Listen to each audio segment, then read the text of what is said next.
call me Fuego. 93 like me. Fire in the sheets, spending summers on the sea. It's okay though, she know way home. Better life on the day, So incredible, not only during team fights, but also when he's solo, when he's alone, he's able to clutch out against some of the bigger names like Gen.G, not just get 1 or 2 kills, but also a few placements on top of that to bring all the points to the team. Let's get to it then. A big thank you to our sponsors joining us as we take to the skies and we get to the games. Thank you very much to, of course, Intel, Toomey, Zowie, and Pgi.S for joining us as we head over to Pansy and Poro for all of the action.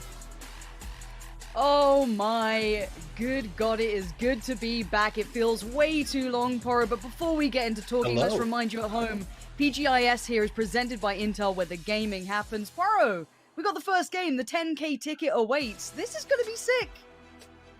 We do, and I'm very excited about the fact that we're on Miramar for this, because it seems like most of our teams that are in this lobby that really pop off tend to pop off on Miramar more than they do on Erangel. So I'm also really excited to see the meta shift, because there's an argument to be made here. There's an argument to be made here that this switch over to wins being the most important thing is kind of a offhanded nerf to the Chinese playstyle. So I'm really interested to see how this works out. Look, I'm never doubting Korean teams, China. I don't know one in this lobby. Every single person here has this ability, but it is a brand new landscape kicking off on Miramar. And you said it. Winner takes all in this. Not only does it get them through to that next stage, the important thing, but a chunk of change. First circle, Poro, we know this is important, right? Because rotations, playing edge is going to be rough. That doesn't get you the win necessarily. It's all about that first place. Who stands out to you here with maybe that prime position? I'm seeing VP, TSS. There's a lot of big names in there. All right. I might as well get it out of the way now, and we'll talk about my NA bias. But you know what? Soniqs in Picado, dead center circle. You look at the entirety of 2020, Pansy. All right, going to Charity Showdown, going to PCS. I'm telling you, PCS 1, PCS 2, PCS 3 grand finals. Right. Look at all the teams here. Soniqs 18 wins, Oath 18 wins, and out of those 18 wins, 13 wins for Soniqs are on Miramar. And now in game 1, you're going to give them the circle and their dead center. It ain't great, but they still got 3 alive, and that's a lot considering the position that they were in, having to make their way in here. Navi trying to find some way to come in here, but look at the log jam that's going on right at the southeastern part of this circle, all outside. Tiamba taking some big damage from infantry in T1 here. Now STK might be in a position to do a little gatekeeping as well, but here comes the crash. More teams pouring. Oath's in all kinds of trouble. They had teams at the very start, but Pgi.S going to keep this one safe. That doorway is his. No threats for now. Quick little nade to follow. Yes. Na'Vi struggling on the outside. They were the furthest team towards the southeast. LGD right on the verge of things, but this is going to be a hard position to take. Relo's got a nice off angle to provide some cover. He needs to spam those nades, and that's exactly what he's doing, but he's got pressure coming his way. Snake is going to try and support as well, maybe find a deeper angle of play on this one, but it's going to be LGD digging deep on this. Nice play towards Snakers. Alleviate that first point of pressure. But the car! Oh no, that could have buried him. But for now, the mollies come in. Pgi.S looking for a new angle. He knows there's trouble here. Is he going to dare to push this one out? He might need to. Balefrost on the other side, but surely other teams hear this. And you can have Turtle peek to the left. He gets him! Oath! Ripped to shreds now. Pgi.S has to save the day. The rest of his team are in pieces, and there's more teams coming his way. You can have J-End on this side flashed up. He can't hold this angle now. There's so many more problems coming in. Oh, this was a rough hold for Oath here. There's a fantastic angle to crash there from Divine, but as you said, Kia now coming in. Damwon looking from the over the top here. They hear all this going on. They want to get involved, but you also got to worry about 4 a.m. Shaolu and Forever still have the opportunity to come in from the south side and pinch this down. But Oath, that was it's a hard compound crash to hold off there. Pgi.S, we'll see if he can do something here. Tiamba going to be the first one to go out. Sick work from Pgi.S. He's the last man standing. 4 a.m. is starting to sweep. They must know there is blood in the water. And like sharks to the scent, they are pushing through this, trying to sweep and clear as they go. Feeling aggressive, but Pgi.S sends them packing. Great work, but can he withstand 4 a.m.? They want to pick up the pieces. And yeah, Pgi.S, he couldn't survive another onslaught, but great work individually. But kills mean nothing in this. That's going to be all right, boys, pack it up. Next game we go, we have to refocus. And you can see KIA here. They have just locked this compound in. They barely took shots. They barely got involved. They just held this line. Smart play from them because this is the surround. 4 a.m. will have to cross past them to get to that new circle that came back towards the east side. Yeah, it was an interesting crash from Divine there, considering how close to the edge that compound was. I guess there wasn't really any other spots for them to go. Songjong going to spot out 4 a.m. though. That's going to be 2 down, or 1 down really. Forever going to see if he can maybe stay alive. Nice shooting from Songjong.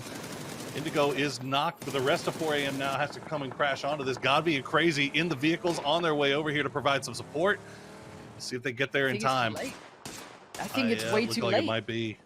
Oof. You might need to cut your losses on this one, but God V, he won't let a man die. He's going there to try and save the day. T1 going to try and hold, as already they're getting troubles coming their way in the southeast side. Infantry trying to make their play through. 9 on this one, going to at least catch a glimpse of one. Get Star-Lord dead.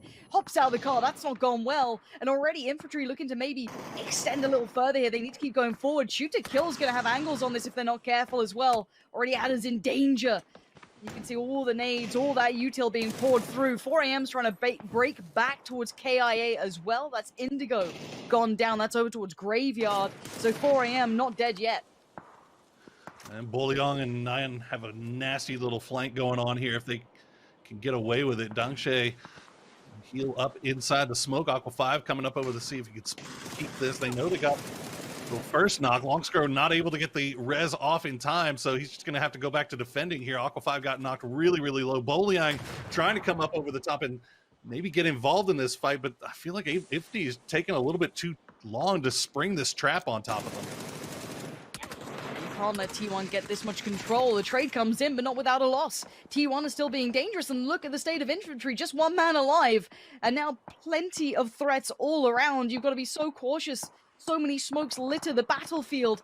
Senya's split off from the rest of Na'Vi, who pretty much died on the way through to this. So he's going to try and maybe get a central position. You see T1 trying to clear up as they go, but garnering attention from further afield. We're down to 12 teams here. 4 a.m. locked with their backs to the blue, trying to push further forward. But they've got problems everywhere. 4 a.m. recovered slightly, but it's a slaughter on the way out. They are not going to make it through this one unless they have some sort of Herculean effort from Forever. And I mean, that name definitely deserves some respect, but at this point, he's just going to be outgunned. Going to hide a little bit longer in the smoke. I don't think you go for the res. Yeah, the smoke's gone away. He's trying to peek over the top. He's going to spot Kale. We'll trade it out. Nice! Gets the knock on the under, but he is burning hot. Fire burn on the dance floor. Oh, he gets it off. Okay, he's still alive. 2 reses needed to be picked up from Damwon here. Kale going to be the one to hold it. Spots him out. Oh my God, Forever is an actual madman with this barrel. How does he do so much with this? Forever now going to move forward. Going to surely get peeked. Oh my God, Forever! What is this man made of? If kills equated to prizes, it'd be a bigger threat, but he does the best he can. And he almost got them out of a dire scenario. Excellent effort, but it equates to nothing. And now Shoot to Kill, try and pick up the pieces. Hold the line, and they're getting actually torn asunder. T1 out of nowhere, breach through and Shoot to Kill. Looking dead and gone. Just 1 man alive. It's just Uncivil. They had all 4 players up. They thought they had this one down pat. And now Uncivil in all kinds of trouble. On the run he goes, maybe finding some respite elsewhere. Just a matter of seconds. STK went from being the aggressor to being the ones running for their lives here. Uncivil will stay alive for right now. Meanwhile, Gen.G going to be the victor on the southwestern side. Take out Furia, and I believe there was another team down there as well. Or the remnants of one at least. Meanwhile, TSM. Now they know something's afoot, something's up. Gen.G moving in on this. They want this entire side to themselves. No sharing. They do not want to play well with others. Harusen's in no man's land. Yeah, you can see the punish coming in. Harusen's down, Batulin's dead. Gen.G proactively taking out VP down to 2. Not completely flushed yet, but this nade might seal it. This could be the end of them if they're not careful. Flashes poured through. Hiruzen now gone. Back to the lobby as Lockie and Ethla push forward. These boys will not relent. Gen.G taking the smart choice, and it looked like Virtus Pro just simply did not expect this level of aggression. However, Spyro Has to be careful of that low ground. They're going for the split, the underhand nades. The push comes in. Pio keeps their attention drawn. But where's that second attack? There it is! From the side! It's EFSA! And look at the amount of map control they've just gotten. It's all theirs. Gen.G have just walked away with the biggest slice of the pie.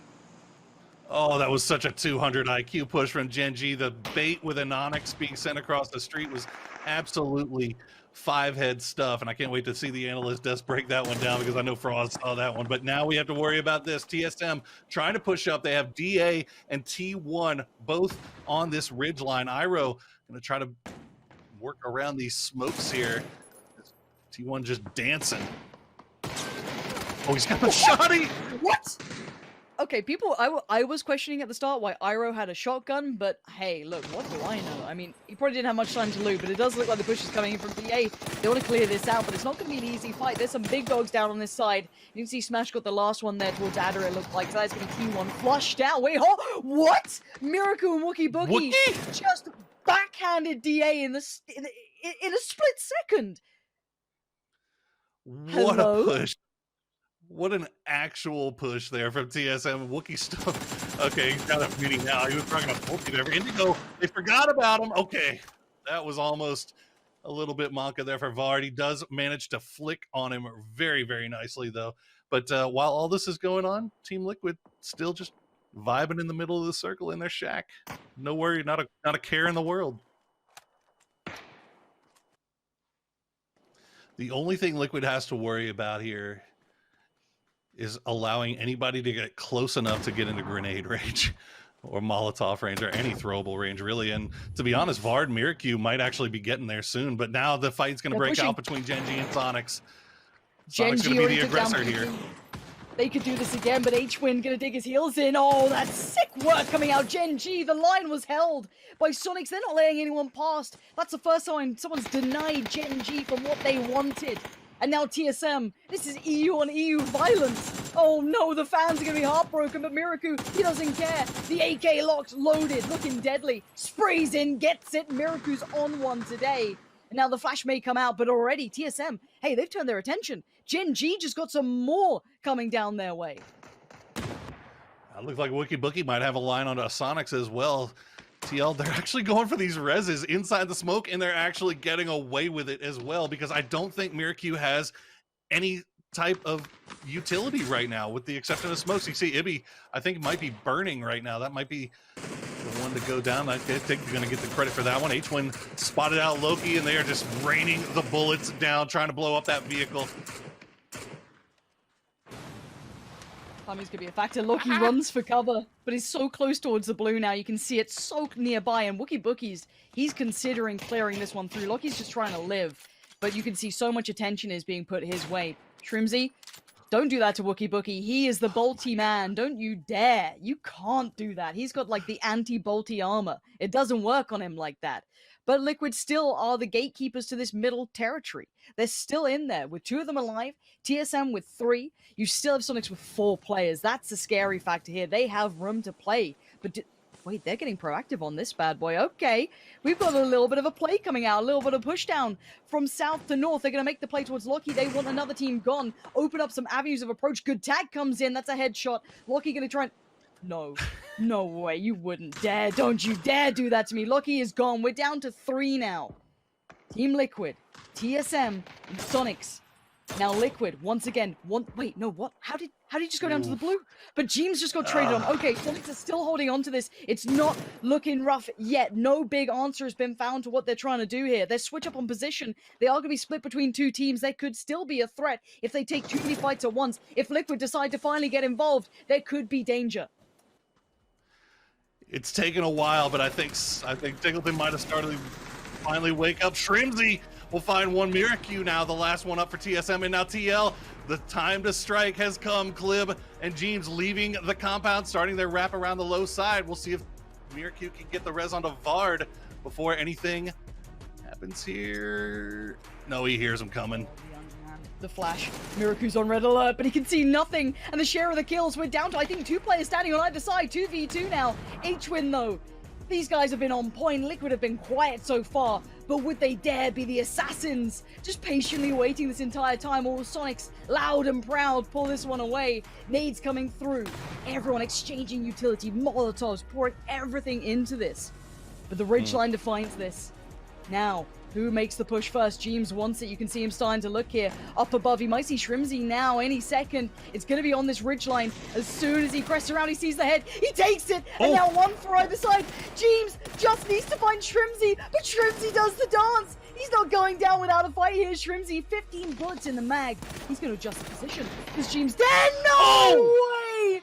Shrimzy, what a play at the end there. Oh, no. He caught Liquid going for the instinctual flush. I'm guessing that he was trying to take him out so he could stop feeding over the information. But you know what? We said it coming in here. Soniqs, out of the entire world, tied with Oath for the most chicken dinners earned in 2020 in professional play. And they come in hot. First game, North America. Came in hot first game, North America. North America. That was a great I'm game excited. from them, though. I'm No, I don't pumped, blame Nancy. you.